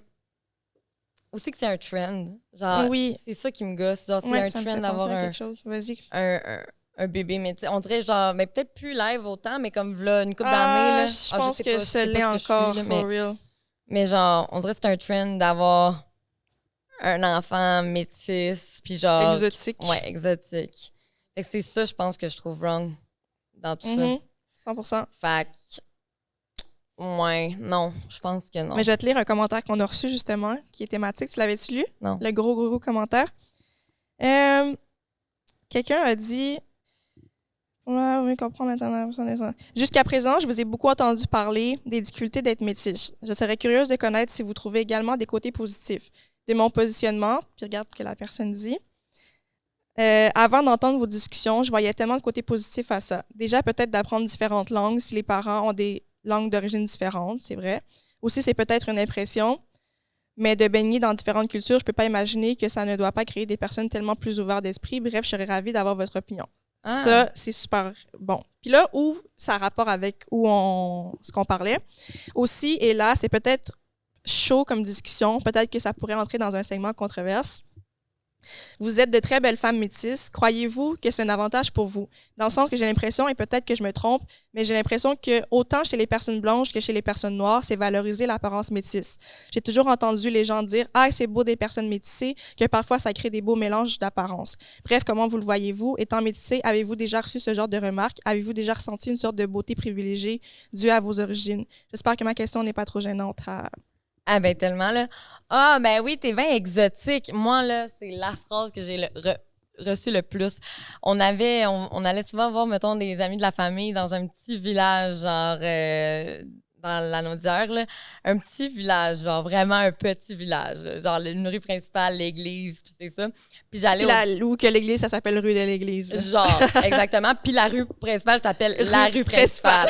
La rue principale. Bref, puis j'allais, mettons, au DEP ou à l'épicerie, puis le monde, je me faisais dire des commentaires « Wow, t'es bien belle, t'es bien exotique! » Mais ça, là, je l'ai tellement reçu souvent. Fait que je pense que Tu sais, mettons, juste hier, j'étais quand même un peu mieux habillée, puis j'étais allée à l'épicerie chercher des affaires, puis il y a un vieux monsieur blanc qui m'a dit « Vous, mademoiselle, là, vous êtes très jolie. » Mais tu sais, je le sais que à cause que je stand out d'un crowd blanc, tu sais, qu'on va plus, peut-être, remarquer ma personne, puis je vais me faire, mettons, plus dire des commentaires. Fait que oui, je pense que ça pourrait avoir un... En fait, oui. Puis on en a déjà parlé comment le fait qu'on ressort dans un crowd, ça peut nous porter avantage, là, dans le sens que le monde va plus se souvenir de nous parce que il n'y a, pas 40 000 personnes qui nous ressemblent, tu sais. Fait que, genre, le monde va plus se souvenir de nous. Le monde, ils vont nous voir de loin. Fait que oui, il y a certainement des avantages à être métisse. Puis on dirait que je me sens comme mal d'avoir juste, on dirait parler des points négatifs, c'est vrai. Genre, qu'on en a comme pas tant parlé, mais c'est vrai que juste baigner dans deux différentes cultures, moi, c'est sûr que ça m'a ouvert les... 100%. Les horizons. C'est ce que j'avais répondu, justement. Ouais. J'avais répondu aux commentaires. J'ai dit vraiment contente que tu aimes ce type de contenu, ça fait vraiment plaisir. J'ai dit c'est souvent un questionnement qu'on a avant de poster ce genre d'épisode. Ah, ok, non, c'est pas ça. Ça, c'était pour la partie en haut que j'avais skip. J'ai dit, mais pour répondre à ta question, oui, il y a vraiment des côtés positifs, non seulement la culture, l'ouverture d'esprit, comme tu as mentionné, mais aussi nos nombreux questionnements existentiels, au final, forgent notre personnalité et notre caractère. On a la chance de choisir le beau et le meilleur de nos deux cultures et créer quelque chose qui nous ressemble plus, par exemple pour l'éducation de nos futurs enfants ou notre façon d'agir et de voir la vie, nos valeurs et principes. Fait que là, j'ai dit, j'adore ton dernier questionnement, on va en parler dans un épisode. Mais tu sais, il y a beaucoup de positifs, là, c'est vrai, là, mais justement, si on revient au segment controverse que j'ai dit, t'auras pas accès à la beauté d'être métisse. C'est tellement vrai. Tu n'auras pas accès à la culture, tu n'auras pas accès à la langue, tu n'auras pas accès à créer ton identité parce que tu n'auras jamais de réponse, à moins que soit ton donneur de sperme, mais même là, il y a plein de gens qui veulent rester anonymes. La majorité. Ben oui, c'est ça. Puis comme, je comprends, là, je veux dire, tu donnes ton sperme, tu choisis pas d'être père. Là, c'est ça. C'est différent, là. T'aides une famille, t'aides quelqu'un à créer une famille, mais tu sais, si tu avais voulu être père, tu l'aurais soit déjà été ou peut-être qu'il l'est aussi. Ou peut-être qu'il l'est, c'est ça, exactement, tu sais. Fait en effet, ça... Tous les points positifs... En fait, c'est que comme... Si c'est ça qui arrive, on dirait que je vois juste les points négatifs que la personne va être face, puis pas tous les beaux aspects du métissage, tu sais, de provenir de deux différentes cultures, puis de... Puis même ton éducation va être différente quand t'es métisse. C'est dans le sens où la façon que, mettons, moi, mon père aurait élevé ses enfants, c'est pas la même que ma mère aurait élevé ses enfants, puis ils ont dû trouver un juste milieu à ça pour s'entendre, tu sais. Vrai. Ça donne pas les mêmes... L'éducation est différente. Les valeurs sont différentes d'un bord comme de l'autre, là. Puis tu baignes dans les deux. Ouais. C'est vrai que tu t'as dit, tu choisis un peu de former ton identité à travers les deux, mais tu sais, comme, tu seras jamais juste d'un côté, tu seras jamais juste de l'autre côté. Fait que vraiment, ton identité est basée sur un mélange de ce que tu choisis au final. T'as beaucoup de libre choix là-dedans. Là, parce que t'as vu deux façons de faire. T'as vu ta famille blanche, t'as vu ta famille noire, là, dans notre cas à nous. Puis c'est comme, tu vois, quand je vais dans ce côté-là, j'aime pas quand on dit ces affaires-là. Alors que l'autre côté, on parle pas de ça, j'apprécie. Fait que toi, tu vas reproduire, tu vas choisir, tu as vraiment le libre choix, justement, de choisir ce qui te convient le mieux pour créer ton idéal à toi après dans ta vie, tu sais. Tandis que la petite fille ou le petit gars qui est là, qui se trouve différent de tout le monde, il n'est pas capable d'aller accéder à sa culture puis d'aller voir s'il y a des choses qui s'appliquent plus à lui ou à elle dans cette culture-là pour le choisir. Non, c'est que tu es différent puis tu n'as pas le choix de grandir dans une culture qui... peut-être te ressemble pas au grand complet. T'sais. Physiquement, clairement, te ressemble pas. Non, moi, je ferais jamais ce choix-là. Puis, j'aime pas ce choix-là parce que je vois pas comment ça peut amener des côtés positifs. T'sais. C'est juste beau. C'est arc. Ça se limite à j'ai voulu ça parce que c'est beau. J'ai de la misère. Je trouve que c'est vraiment wrong. C'est très bad. Puis c'est vrai, puis ça crée une genre de oui, un fétichisme. Fétichisation. Je l'ai-tu bien dit les syllabes? C'est un mot, mais... de la personne métisse. Oui. Parce que je voulais tellement... Tu voulais même pas juste un enfant, tu voulais tellement un enfant métisse. Non. Tu sais, t'as été choisi pour ça. Mais c'est ça, tandis que genre, on est plus que juste des personnes à une apparence métisse. Tu sais, comme ça vient. C'est ça. Puis tu sais, même si on le dit dans comme ça dit dans le commentaire, dans la partie noire, où c'est vrai que des fois, tu vas être considérée comme belle dès que t'es métisse, tu sais. Alors qu'au final, c'est pas parce que t'es métisse que genre, tout le monde te trouve beau nécessairement, là, tu sais. Mais c'est vrai qu'il y a souvent cette genre de prendre pour acquis que...